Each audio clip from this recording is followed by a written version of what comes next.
Dana Nielsen.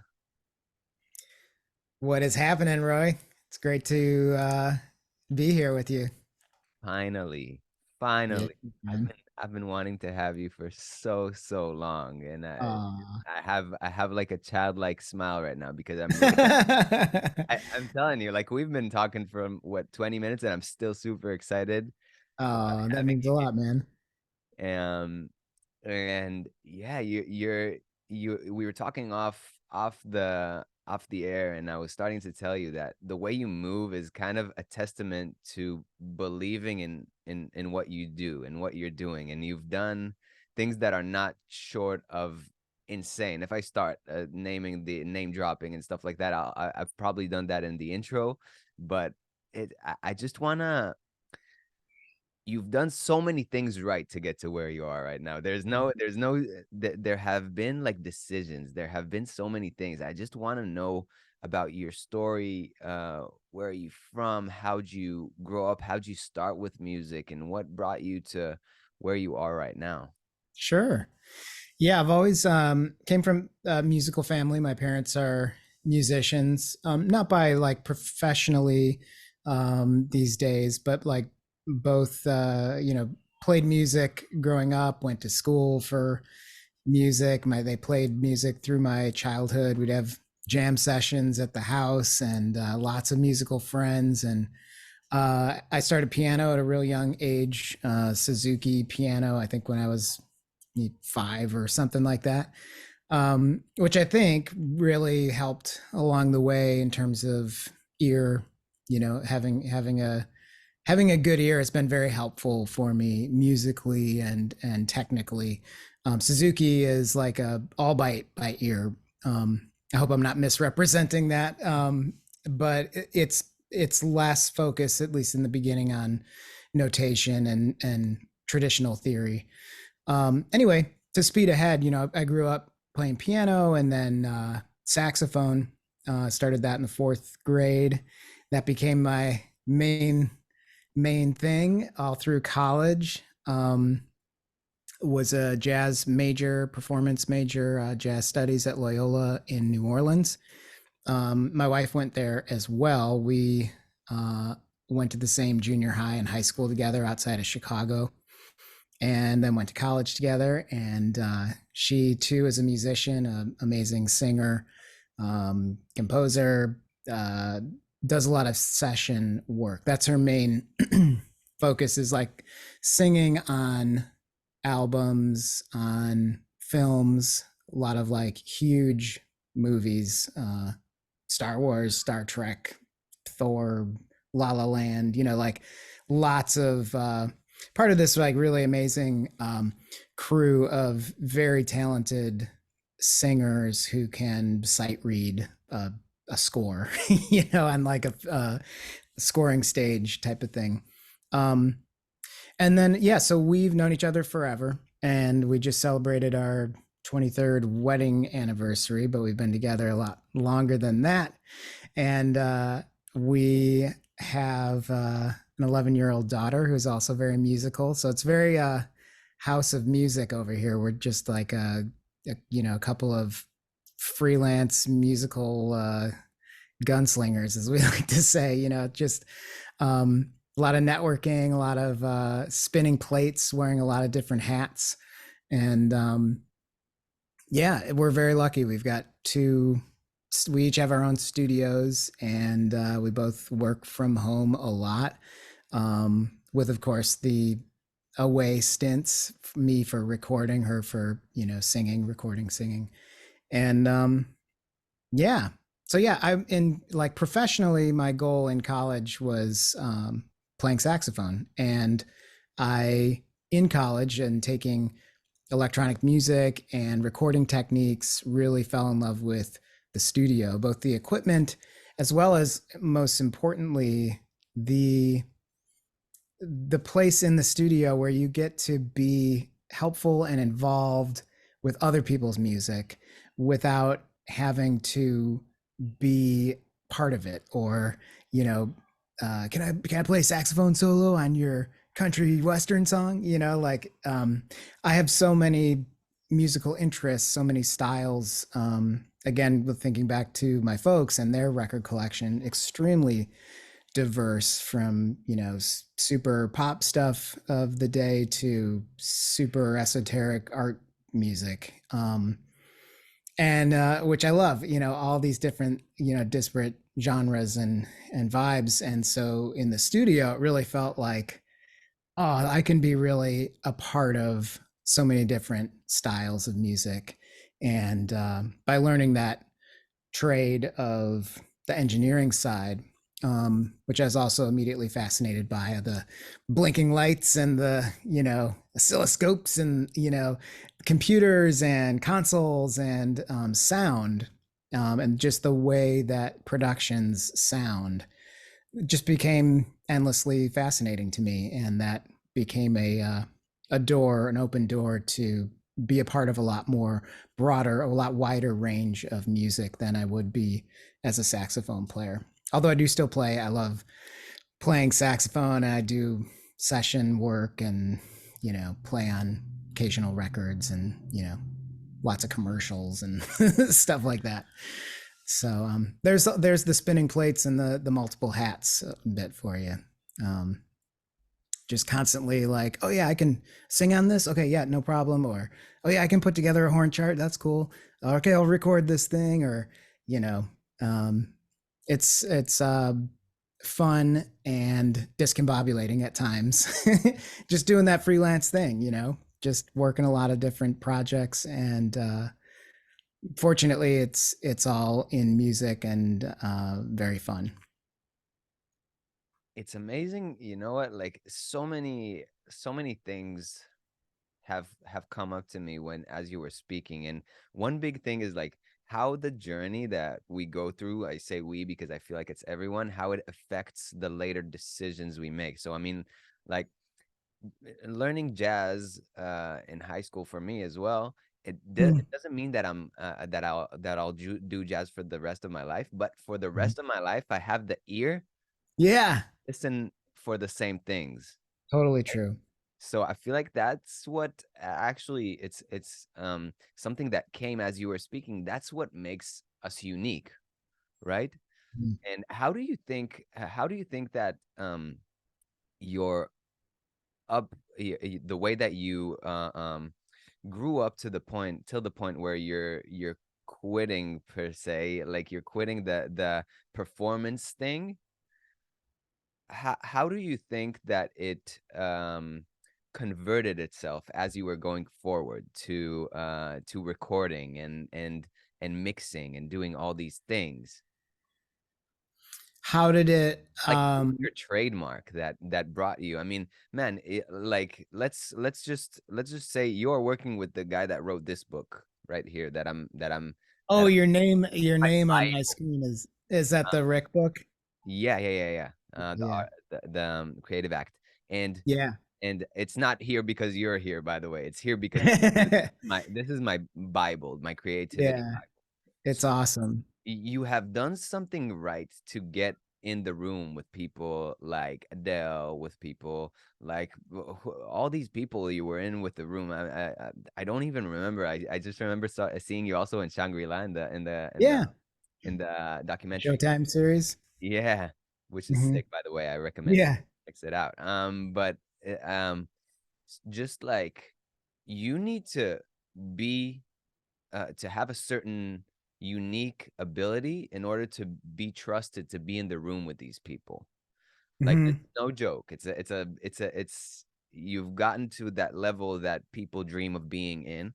And I'm thinking of I'm thinking of a few traits. Like, first of all, is humbleness. Like, you have to be humble, right, to be in these places, and you have to be a lifelong learner. You have to be passionate about what you're doing, which is a cliche, but cliches are true for a reason. But what do you think separated you from all the other people who wanted to be where you're at right now? yeah. Well, I think those traits that you just mentioned are have been very helpful, and I feel like describe the way I feel pretty well. Like in terms of like just always wanting to learn new things and being really passionate about what you're doing. Um, and remind me to mention a story when earlier we were talking about the shoe dog and the sales bit. I have a good sales story that ties into that. But with regard to your question there, what separates or has helped? Well, first of all, it's a long term networking, being helpful to others along the way. For a long time, just the backstory of like finding my way into those situations. I spent a long time early on providing technical assistance. Like I was a freelance technical consultant for a few different like high-end sales groups. These were early jobs in my early 20s in LA, where you know I wasn't awesome at sales. I guess I'll tell this sales story. Getting to, I guess, in the flip side, remind me to tell you about some of my first experiences working at Rick's studio. Um, when I first moved, out of college, Carissa and I moved to LA, and it's impossible to come to a new huge city like LA and be like, I'm going to be a record producer. Like where do By I the way, sign up? sorry to stop you. Yeah. Where'd you move from to Oh, LA? from New Orleans. We Okay. both we grew up about an hour west of Chicago, and then we went to college in New Orleans at Loyola, and then so right from graduation we moved to LA. Um, and so yeah, but I did learn some incredible, great timing skills at Loyola. They had just invested a ton in their studio, which was a pretty modest studio, especially as far as like these days. And like, there's recording schools that have like state of the art stuff. But what they did have in that, modest studio was like all the latest cutting edge Pro Tools stuff. The like Digidesign 24-bit 888s were like the hot new thing. And there was like a 3-card TDM system, and it was all new to me, and I really cut my teeth on that, and I worked a ton on that, and was a teacher assistant and had keys to the studio and was like living in there practically. I just loved it so much. And those knowing that stuff um, really was helpful in a timing way that I could have never predicted or planned. But when we arrived in LA, all that equipment was really very new, and the studios, the big film lots, the big producers and engineers were kind of making the move right in the early 2000s, many of them from, say, like Sony digital machines and D88s or ADATs or tape or anything like that. So I found a cool niche helping much better salespeople than myself on the back end of the sale, where I would be sort of their young technical guy who would go and spend time with these producers and engineers and composers and put together their new, $80,000 Pro Tool rig, in front of them, or offer post sales training and things like that. And eventually, I met a lot of incredible people that way, and some of whom I am still very much in contact with and have, created lifelong friendships with and working relationships with. Those relationships really took a lot of time, and you have to be patient and helpful and also able to stick your neck out in the most humble, gracious way when those opportunities do arise, where there's something that you see you could get a foot in the door, and you've built a rapport with somebody. And I'm not saying built a rapport in a scheming type of way at all, but you make friends with people in business. You meet people who not only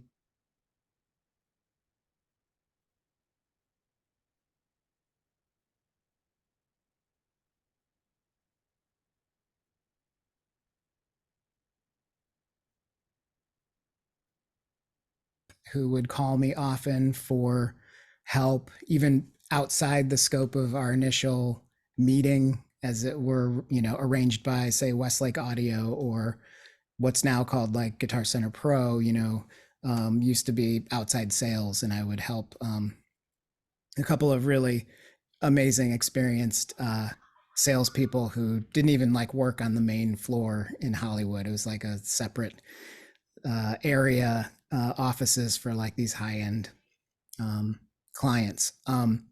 And so then I'd stay in touch with those people. They'd continue to call me for like, what do I do when this thing isn't working, or my Pro Tools isn't seeing this interface, or how do I whatever get to page 18 on this Yamaha digital mixer, whatever.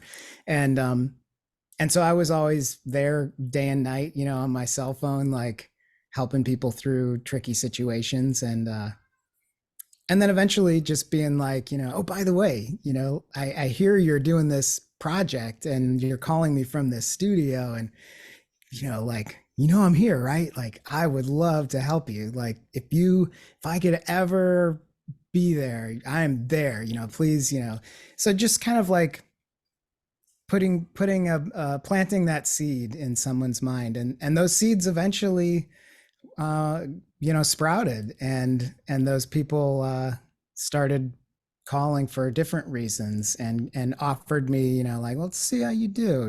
I'm in a bind. I don't know who else to call. Why don't you come for the afternoon and you'll really help me out? And then, then all you got to do is shine and do a great job. And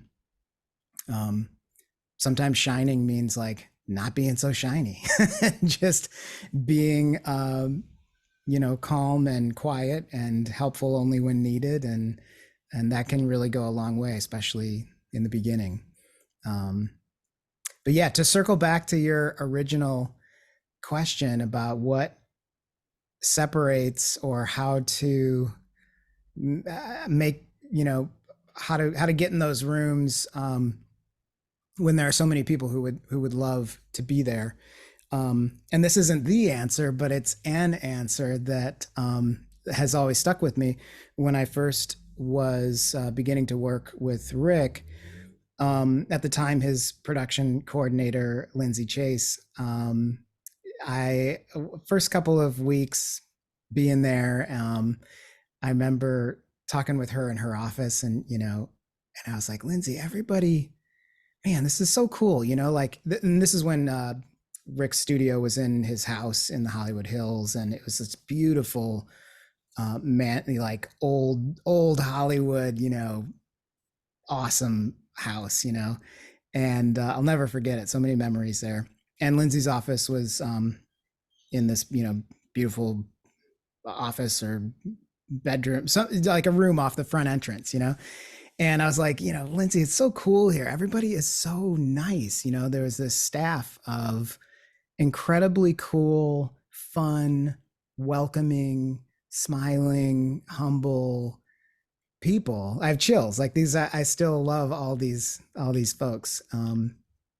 I said, Lindsay, everybody's so cool here and so nice. And her answer was quick and direct, and came right off. She was like, yeah, if they weren't, they wouldn't be here. And I was like, of yeah, of course. I guess that makes perfect sense. Like, to your point, Roy, just like, there are so many people who would love to be just around that action and those sounds and those people. And there's so many talented people too who can do great things in a studio or with their ears or whatever. But man, if you're not cool and fun to be around, it's going to be difficult. A lot of people would rather have somebody who's sweet to be around, who has moderate talent, than somebody who's like a real super genius, but tricky.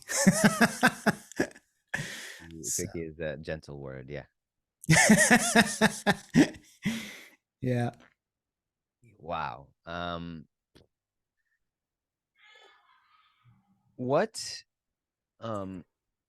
okay, so coming into the studio, I want to reverse a little bit. Like, I'm sure that there was like a little bit of like hardship. Were there like moments where you were like, oh, maybe this is not gonna happen? Like, were there moments where you were like, maybe I'm not, maybe this is not my path, or maybe I need to pivot, or were there moments like that?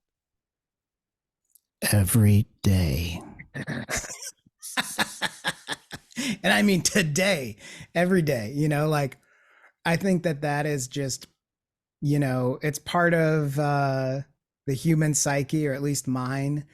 And it's certainly part of any business owner or, freelancer or entrepreneur. And that's really like what we all are as, whatever your field in music or otherwise is, we're, my wife and I, we have a company, our company that is kind of the umbrella for all of our music stuff is called Little People Inc. And it's a business, and we both have clients. Some of them overlap and are shared, but it's all day to day, week to week, month to month. You're on a project that's amazing, maybe for months at a time, and then there's nothing for a few weeks or a few months, and you're like, I'm never gonna work again. Um, and So there's that constant feeling like this is the last. This is the last. I'm done. I'm washed up, or I never made it, or whatever. Um, and I try to calm my nerves with that type of stuff all the time. Um, just I have this image of myself, like I'll move back to Chicago. I'll be a grocery bagger at the Jewel Asco, and if that's all it comes down to, and I'm bagging groceries in the Chicagoland area, I'll at least have had some amazing stories. I always am. I'm like, well, we had an epic run. So I always try to like feel like, yeah, maybe this will all close up, and AI will take over, and my job will be no more, and but we had a good run. So like I'm always telling myself that. Um, I had something else I was going to share just about waiting out, when you're like, I'm never going to work again. Uh, oh, I remember what it was. Um, this ties into, making your way in. And it also has to do with Lindsay, who I mentioned earlier. Um, I had first met her and Rick on a live Jayhawks project. And this was one of my dear friend John Hanlon, who is an amazing producer and mixer and engineer. We've since worked together on lots of. He's Neil Young's co-producer and engineer for mixer for many years, and that's ultimately like how I have worked with Neil, is through John. And John is one of the first people I met in LA, long before we ever like worked together professionally, decades before practically. Um, and but he had called me in a pinch. This was one of the most exciting phone calls I ever got. I was in my tiny little studio in Atwater Village. I was working on, one of those kind of tough sessions where it's me and like a independent artist who's giving me a real hard time about something and grinding me on price, and when I'm already like working for peanuts and whatever. And I get this call from John, who is one of the folks who I mentioned before, like had a great rapport with, and I would help him out of jams, and constantly, politely pester him for, the opportunity to come assist. And anyway, he called me one day, and he left me this message, this voicemail that was like, Dane, I'm in a real bind. I don't, if you can find it in your heart to come help me for just a couple of days up at Rick's house. Like, I really don't know, something had happened and one of Rick's guys had a family emergency or something like that. And John, he's like, I thought I could hack it on my own, but I really could use your help. And I was elated. And that was so fun. I think I worked for like 4 or 5 days or something up there with John.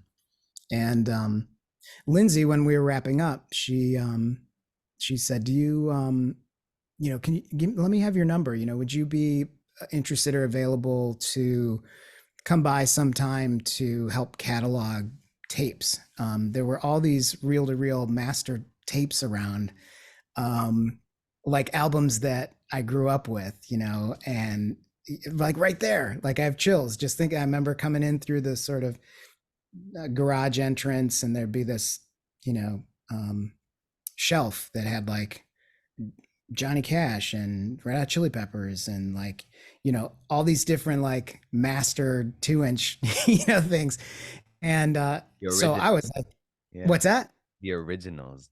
Yeah, yeah, and there were more, elsewhere, all, all safely stored and organized and stuff. But she was like, we're kind of going through these tapes, and it would be nice to have maybe have your help cataloging some of this stuff. And I was just like, oh my gosh, yes, I'll do anything, please. That would be remarkable. And so she said, okay, well, give me a call. Things are crazy right now, really busy. I don't have time to think about this, but give me a call in a couple weeks. And I was like, okay. And I did that. Oh yeah, Dana, right. Right, John Hanlon, yeah, Jayhawks. I'm of course I remember you. Yeah, listen, things are too busy right now. Give me a call in a couple of weeks. Okay, no problem. I must have called every couple of weeks for at least a couple months, and it was always kind of the same. And then maybe I spaced it out a month later, but this had gone on for several months, and always very sweet and everything, but just very legitimately very busy. And so I'd given up. I thought like, well, I get the message. I don't want to be a pest. And I let that go for many months, probably 3 or 4 months, something like that. And then I happened to be talking to an old friend um, who worked with Lindsay for a summer or something like that. And this was a college friend, and we were chatting, and I brought this story up, the story I'm telling you, and I said, so I called, and every couple of weeks, and it never panned out. She just always was very busy, and would ask me to call, and I feel like I'm being a pest at this point. He was like, dude, you have to call back. Like, she's not trying to get rid of you. Like, she's just really busy. Like, you gotta call back, and I was like, all right, and so several months had gone by, and I called back. I was like, hey, Lindsay, this is Dana Nielsen. I worked with John on the Jayhawk session, and she was like, oh yeah, right, Dana, how's it going? I was like, it's great. I remember you were talking, do you still need some like tape cataloging or whatever you were, she's like, oh yeah, forget about it. I'm things are crazy right now. Like, do you assistant engineer, and I was like, yeah, for sure. And she's like, okay, great. I'm just updating my list of assistants and second engineers, and I'll put you on it. I was like, amazing, and then I got a call from her like a couple days later. She was like, would you be available to second engineer for Greg Fiddleman on a new Neil Diamond album that we're about to start? And I was like, yes, Yeah, I will. yes. I mean, yes, of course. Yes, naturally. I'd be very happy I'll be there at, 9 o'clock sharp. um, and yeah, it was freaking amazing. I, I'll never forget it. I just started, once that started, I was just constantly, um, in the mix on that stuff. I don't mean mixing. I mean like part of that amazing small crew of awesome, fun people. Assisting Greg Fiddleman and Andrew Sheps and Dave Schiffman and just learning my ass off. Um, and yeah, it was incredible. And just then moving up into being set of assistant engineer and to being editor, and then got some like mixed a artist cut version of that very Neil Diamond album a year or two later.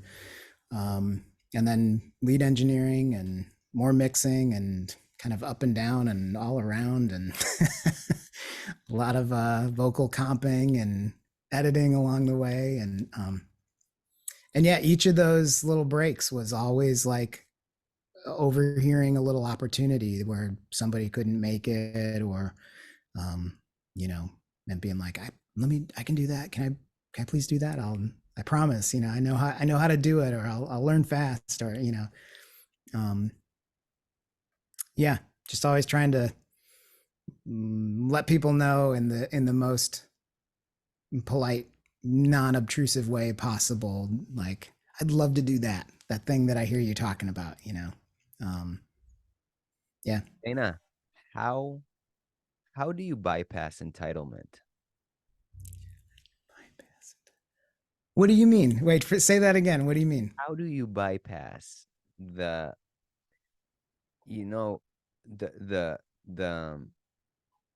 the facts? The facts are you've been with these greats in the studio, and I can see in your eyes you're still a child. Like you still have that childlike curiosity Mhm. about and I think that's what attracted me to you. And let's just put the story out here. Like for me, I I'm gonna share it with all my listeners right now. I missed on twice the call with you. Like I missed on, and this was the call that I was looking for the most from all my Uh, interviews. Like I can say it by far. Um, yeah. and I missed twice, and I was like, okay, there's no reason this dude is giving me another chance, but I'll just like I'll keep putting gentle pressure. So I send you an email once in a while, and then I do this and I do that and then I do this, and it kind of reminds me of the story that you were talking with Lindsay, Mhm. where in the end it panned out way better than you have ever imagined. But Yeah. I mean, you're getting in the studio now again with people like with the greats, like and how do you bypass that natural human desire to be on top or to feel like you are someone? It feels Mm. like you have zero of that. Like Mhm.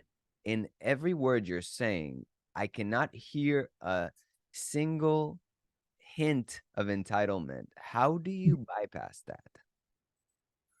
Um, I think it's a good question. I don't really know exactly how to answer, other than I think what you're describing is just something that I feel.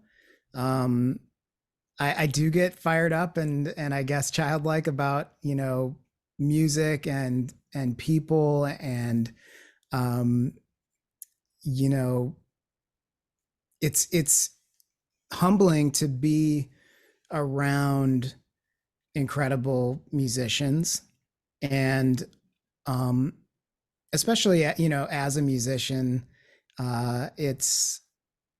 it's really incredible. It's the some of the performances that I get to witness, in these small rooms. I'm constantly pinching myself, just like, what is happening right now? Um, and so that can be very like place putting, or or humbling, just being around people who have done so much, whether that's an artist in the studio, or Rick for that matter. And I think also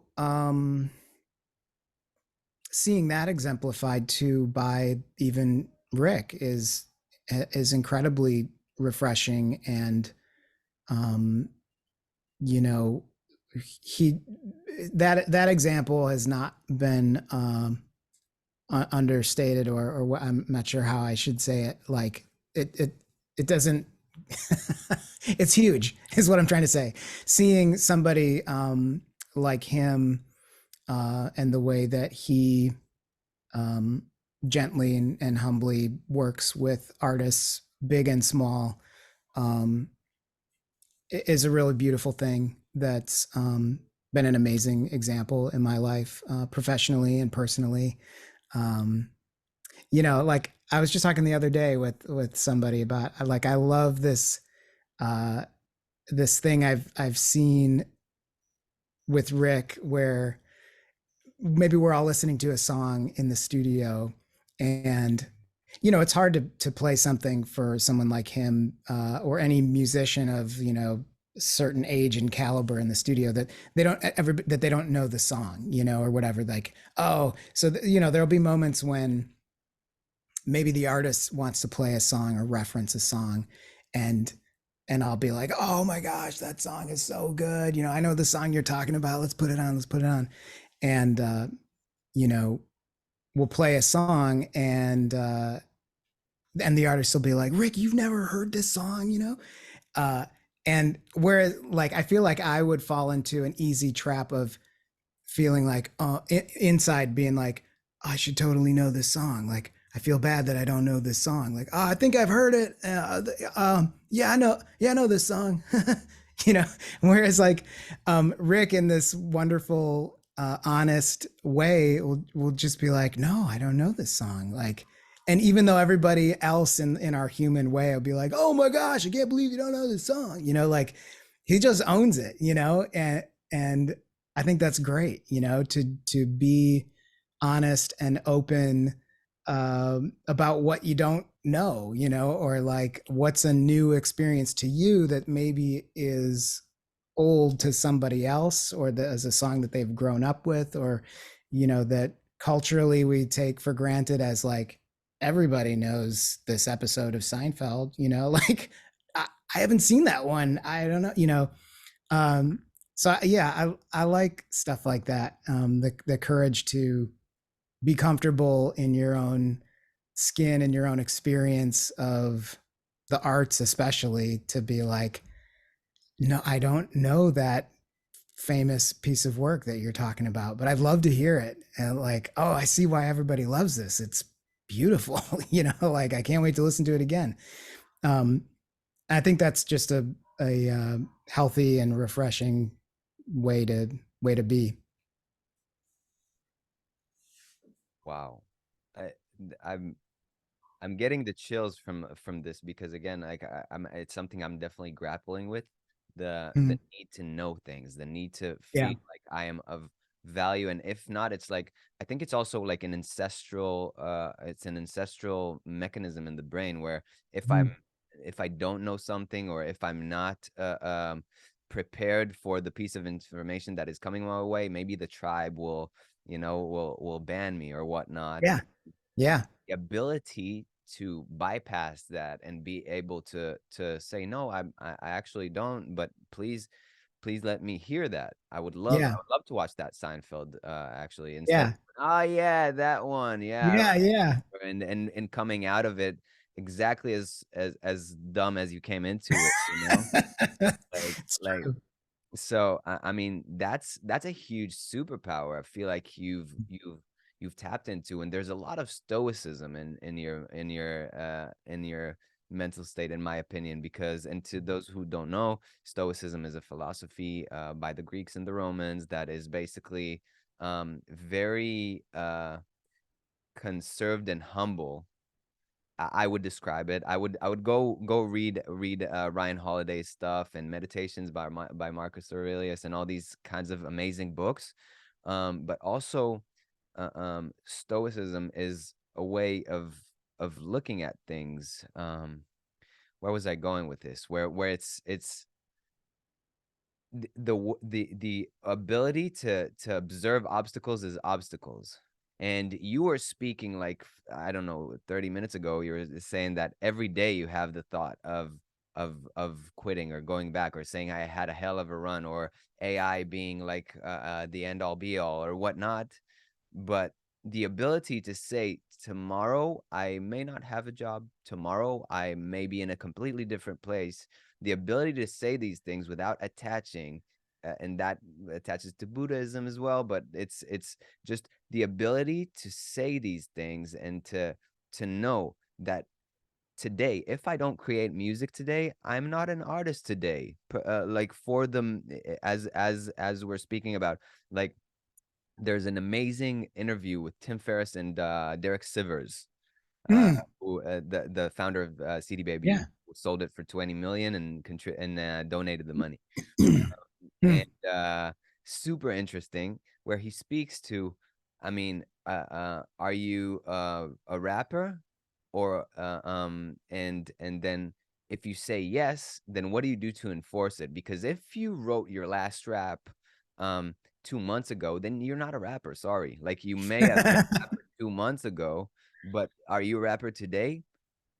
I don't think so. Like I would say not, because every day you do something to enforce your identity. mm, Um, and I love that observation of, like any day I can be done.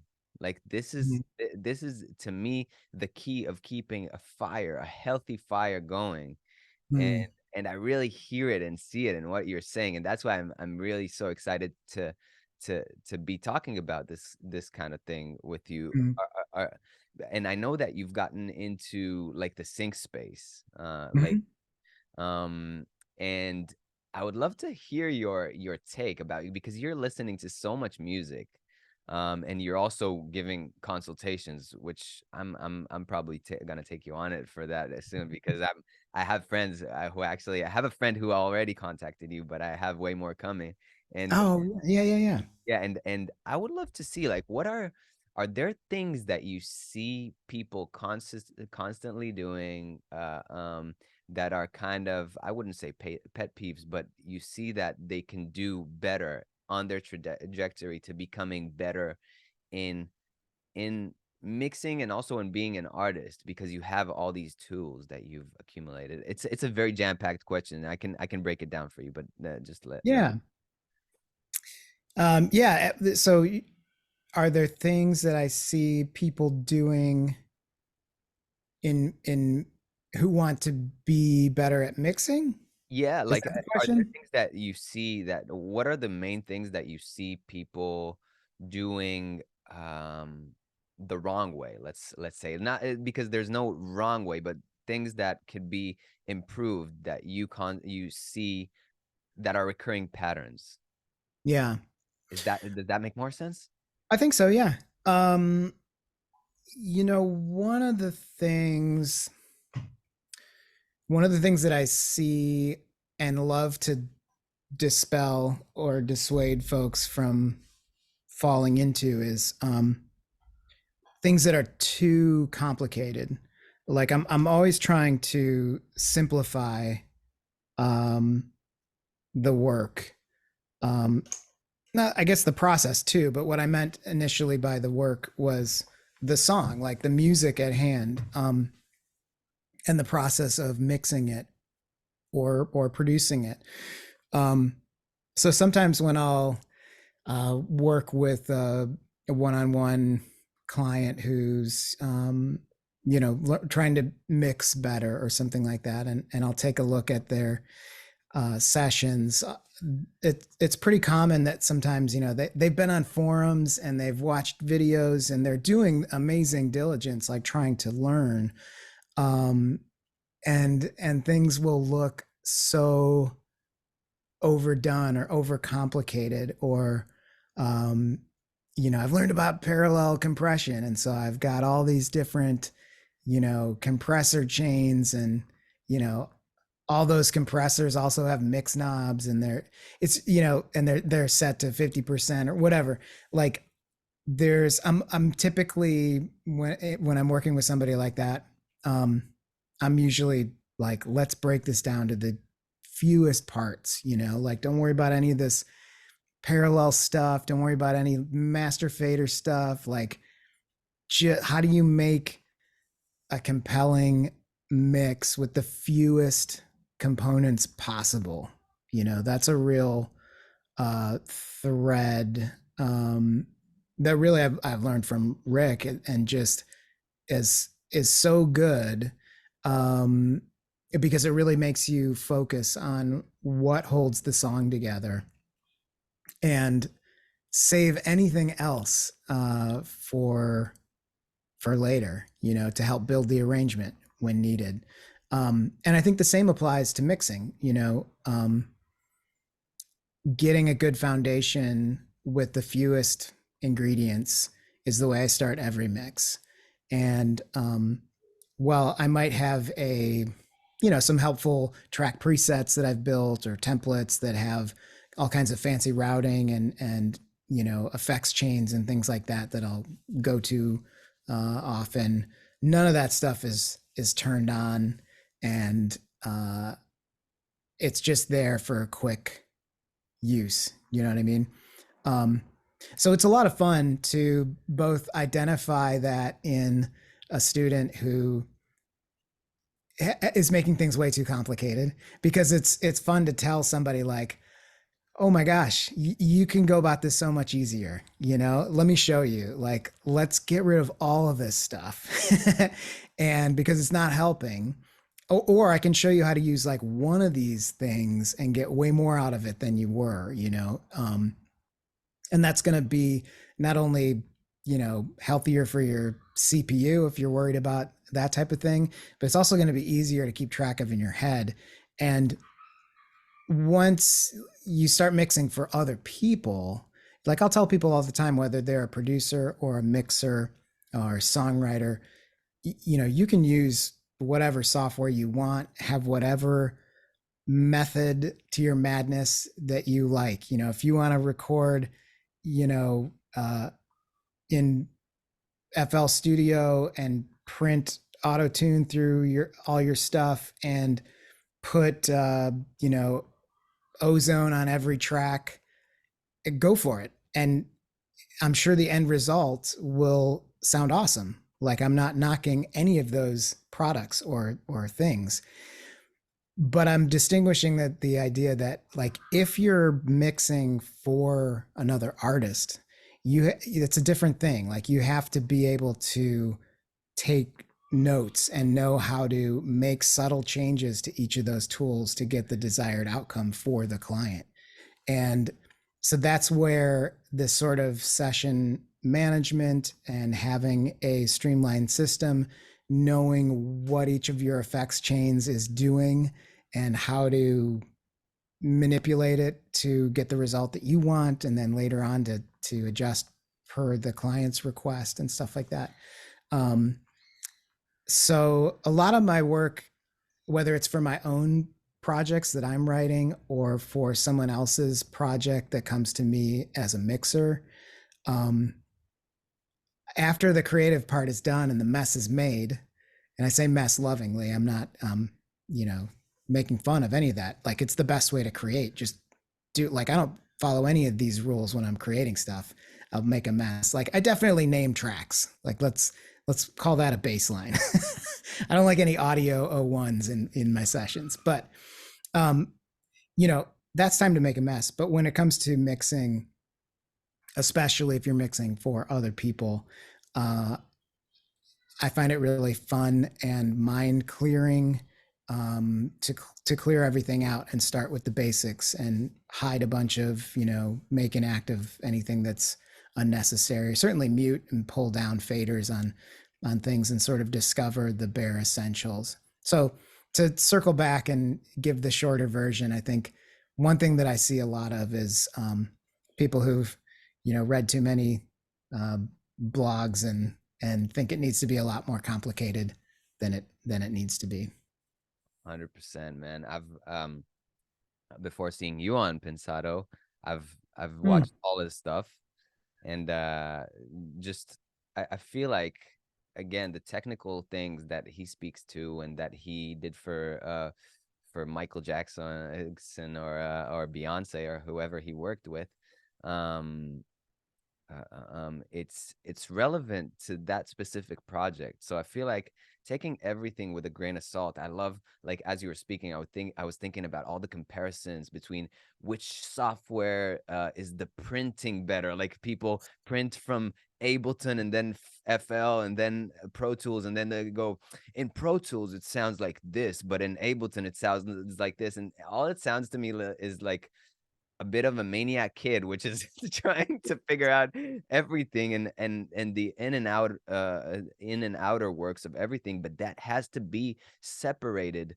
from creativity, because creativity is a completely different thing. And you know what? I actually fuck with it if you are changing between softwares for to rejuvenate your perspective. Because Sure. say, like, if I take my project on Ableton and I mix it with Logic, it makes a lot of sense because the outlook is different, and then Mhm. the whole holistic approach of tweaking the knobs is different. So I really appreciate that. But then, like, taking all the nitty gritty and going into, oh, but if I did Ozone and then I parallel compressed it with the version from Lander, and then I go and then send one version to Dana and put it low in the stereo, then I mean, like, it's just all these things are can for sure take away from the creative act.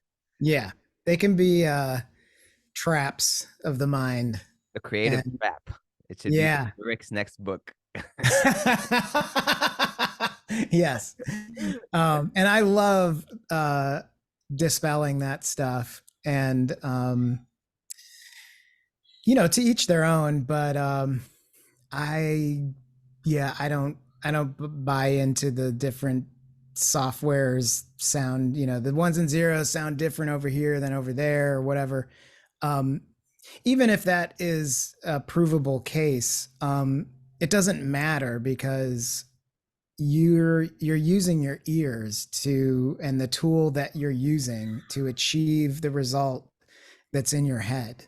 So it doesn't matter, like if hypothetically if Pro Tools is darker than Cubase, well, if I'm mixing in Pro Tools, then I'm just gonna make it brighter, like, or I'm gonna turn the knobs differently to, because I have a thing in my head that I want it to sound like. So, and that's kind of, it ties back to the age old, like, all these plugins aren't as good as the hardware. It's not identical to the setting that I do on the hardware.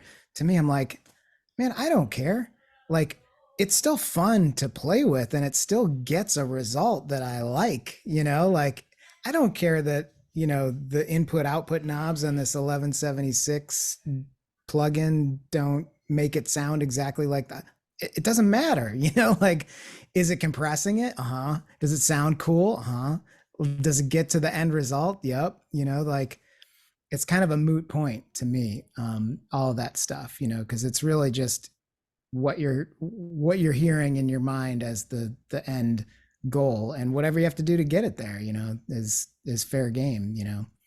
100%. And how, so that exactly ties me to what you've been doing. You've been putting your knowledge out there for people to consume, and for people who can't really take one-on-ones with you, which makes sense, fair enough. Like, I mean, it's that's why also a lot of people listen to this podcast, as Mhm. opposed to coming for my coaching or consulting, because I'm not Sure. cheap.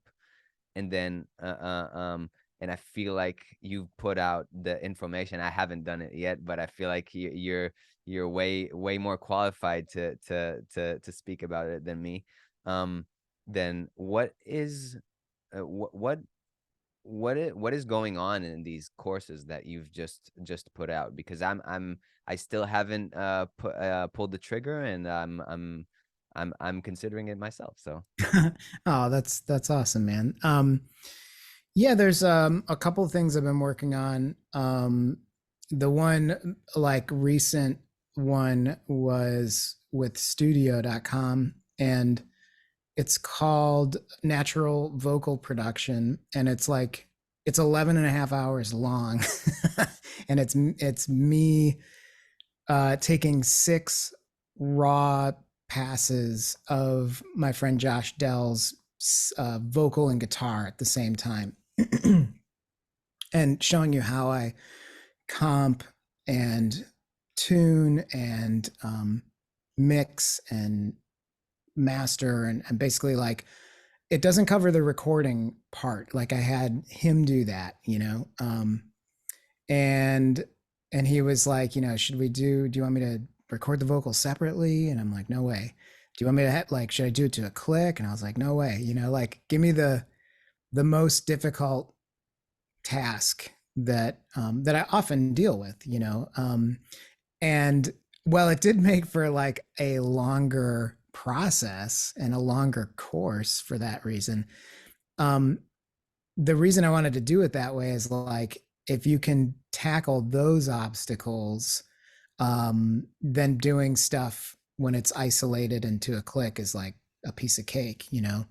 Um, so it's a real. I basically set up like a real world difficult situation because it's like if I'm working with Neil Young or Bob Dylan or the Avett Brothers or anybody for that matter who plays and sings at the same time, whether it's guitar or piano, or a full band, that is in the same room and there's bleed and stuff like that.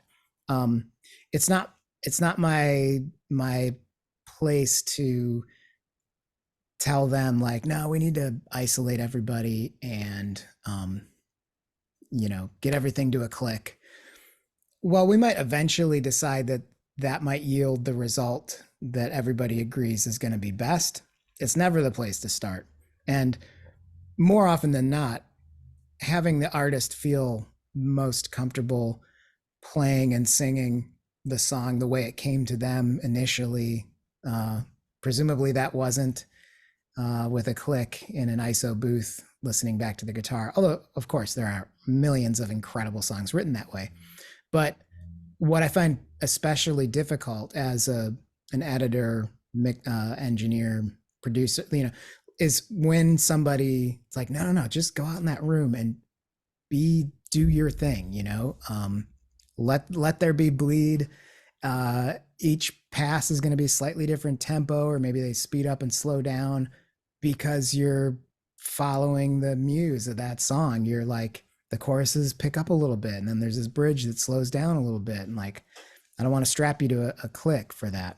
Certainly not yet, So that's what that course covers. And there's like a Melodyne section. There's how to pick takes. And I mentioned in the trailer that picking takes is essential, and it's sometimes easier when maybe the singer isn't that great and you're like, well, this is definitely the best one right here. But what I try to cover, and the reason I chose Josh Dell for this, is like when you have an awesome singer who's got a great voice and all the options are good, how do you pick which one's the best? And I think that's a really fun challenge.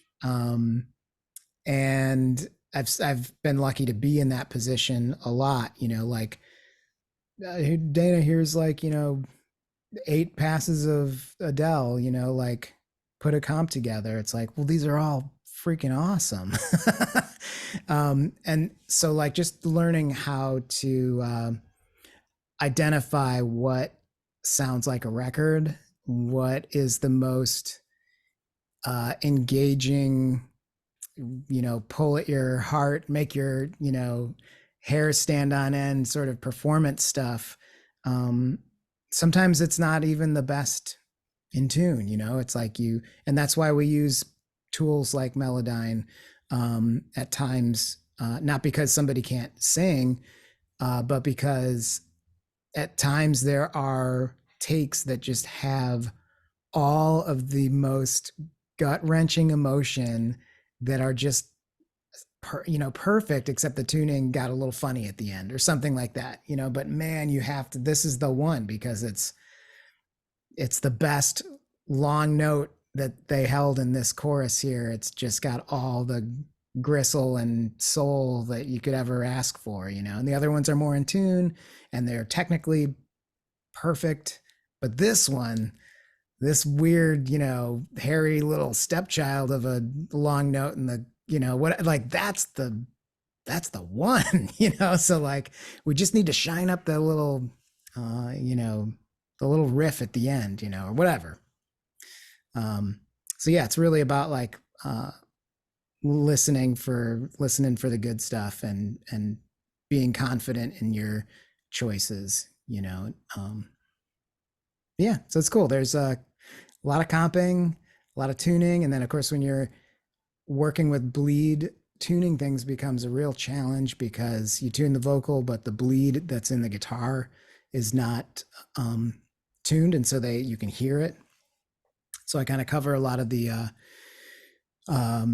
tricky editing tricks that I'll call on all the time just to make stuff work.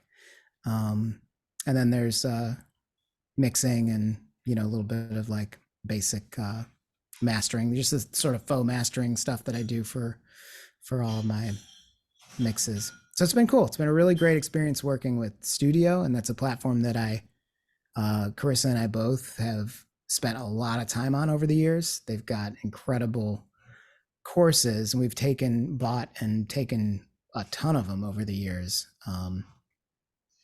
Charlie Puth and Louis Bell and Ryan Tedder and Andrew Wong, and like we've been part of all these different classes back when they were called monthly, and so they reached out to a handful of past and current students that are working professionals, and it's been really cool, and they're a great team.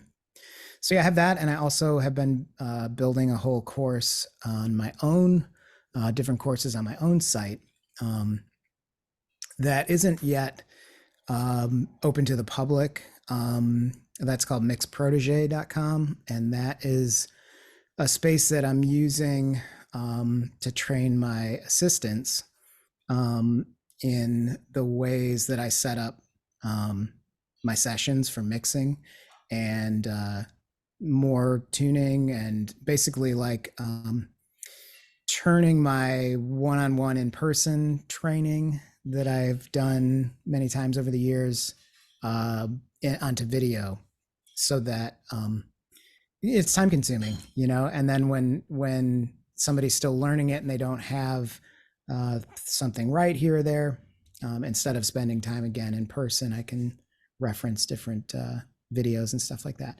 But that's I'm working on I have several like assistants and beta testers in there now, but eventually it's going to have that course and others for sale, and all kinds of free mixing tips and blogs and stuff like that. Just kind of start collecting so that way my main site, dananielsen.com, will be really geared more toward artists and managers and A&R and stuff who want to book me to do projects for them. And Mix Protege will be more for interacting with and teaching folks that I'm working with, or folks who want to learn from me and stuff like that. So I'm Yeah, excited. It's coming along. it is exciting, and I feel like maybe when I'm in LA, but we shall circle back once the protege.com comes out, and we can kind of rabbit hole that for people if you're Oh, interested. fun. Yeah, that'd be great. It'd be so much fun. Before we uh we part, I want to ask, like, is there one small like chunk of wisdom that you can shed on people mixing for themselves as opposed to mixing for others? Mm-hmm. Yeah. Well, like I said before, it's the there are far fewer rules. I mean, there's never rules, but if you're mixing for yourself and your own artist project, you can really, really do whatever you want. And answer to no one other than the Spotify gods or whatever your end goal is. But I'm trying to think what else for someone mixing on their own, um, for themselves. Um, I mean, it's important to have a space that you know, like, speakers that you are accustomed to, headphones that you're accustomed to. Um, and I guess, I mean, it's hard to parse out like what info would be better for somebody who is mixing on their for themselves as opposed to for others, because I feel like they're the same for me at least. I certainly mix a lot of my own stuff as well as for other folks, and I'm always coming from the same place, and shooting for the same goal. And it's much like we talked about before, just simplifying.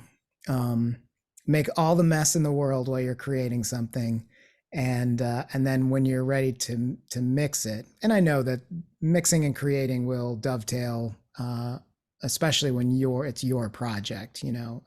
When I'm mixing for somebody else, they've typically made the decision that the recording is done and we're going to now pass it over to Dana. But there definitely is, in the case of, well, maybe you're co-writing with somebody and you need a mix for the end of the night. It's like there's always this moment where, okay, let's have a little, coffee break, and I'm going to come back in here, kind of pull faders down and do a quick simplified thing. So yeah, I usually, even if I'm making a temporary work in progress mix, I'm usually, um, keeping it real simple and building it up really quickly. That is why having like faders helps. I definitely am an advocate, for that. You don't have to be as like, fancy or as multiple faders as I have here, but some type of, if it can be 8, that's amazing. If it's just one, that's helpful too. But some way to feel the music in a tactile way. I'm more than happy to be completely in the box these days for the past many years, but I don't think I could do it, as effectively, or certainly not as fun or as connected physically to the music as I do when I have faders. Even just that, I'll have all my tracks coming out to some submasters. It could be a like 120 track session, but I've got it all submastered down to 16 faders, let's say. And so it's really great to be able to just throw all those submasters into like a trim mode or something, pull them all down, and just really quickly, oh, there's my kick, there's my snare, there's my overheads, there's the bass. Let me give myself tons of headroom, crank the speakers. I'm nowhere near hitting reds, but I'm feeling everything. I'm building a balance, and okay, bring in the guitars, and having that ability to quickly just like physically pull everything down and throw the faders up again. And especially if you just do it real fast like that and just run with your gut and your ears, it's very helpful. Um, Another trick that I do and depend on is a side set of tiny little speakers. Um, Not in the sweet spot. I have this set of realistic Radio Shack speakers, like off to the side, and they're pushed together. I talk about this in the course as well. Like I do a lot of mixing on those speakers, because it gets me out of the sweet spot. I stop thinking about, is the bottom awesome? Is the top awesome? Is the stereo spread great? Like it's all this sort of, you know, mid-range only. Does the song still rock? Like if you can, or maybe it's not rock, maybe it's hip hop, and if you can turn it up and hear those 808s coming through and it sounds like it's banging on those little things. Usually what happens then is I switch it back over to the big speakers, and there's way too much low end because I've cranked the 808 so much, or the bass guitar to get the bass to speak over there. I've added, some harmonic saturation and I've turned it way up. But I trust that because that's how it's going to sound on TV, and in the car, across the hall from another. So having that reference is super important because then when I switch it back over to here and I'm like, geez, that bass is like so much, then I know like, oh, it's not. I just need to carve off the parts that I wasn't hearing over there so that the power and impact of that bass instrument is still just as heard and felt. So just having different points of reference, um, to check things out is really helpful. I mean, these are all basic things, but you Uh, know, Basic is the best. I mean, having shit boxes is I mean, it's just the best. It's the best. Like yeah, having much shitty things to listen to as opposed to like these big ATCs or whatever you have yeah, back there, like it's uh, um these are nice. Like I feel like I got new monitors, and I haven't listened to music in my space in this amazing way, but people are not really gonna listen to it in this amazing way. mhm, Like yep, usually listen from shit boxes if yeah, we yeah, be completely frank about totally. it. And actually, like even my Mac now is not a shit box anymore because it has such good speakers, I know. like my I'm MacBook. continually like blown away by like, yeah, The low end, what's that? the low end in my I 14, know.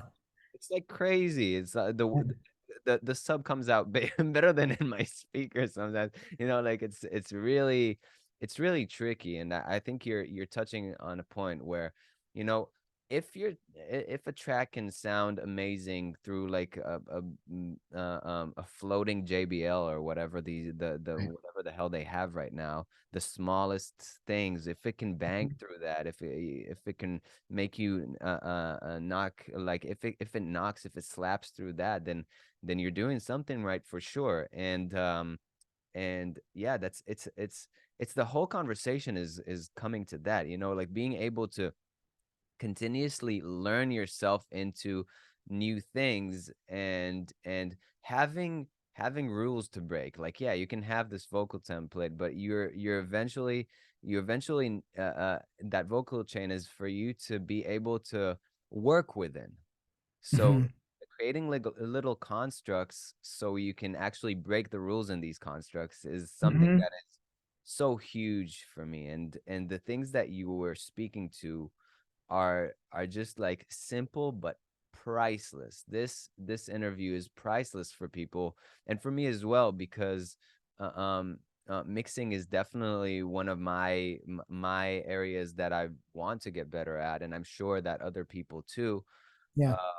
So yeah, man, I'm loving it. Is there any last piece of advice you want to give anyone who's listening to this podcast? It's usually composers in sync and in TV that want to kind of make it their thing. Like what would be a final piece of advice to these people? Yeah.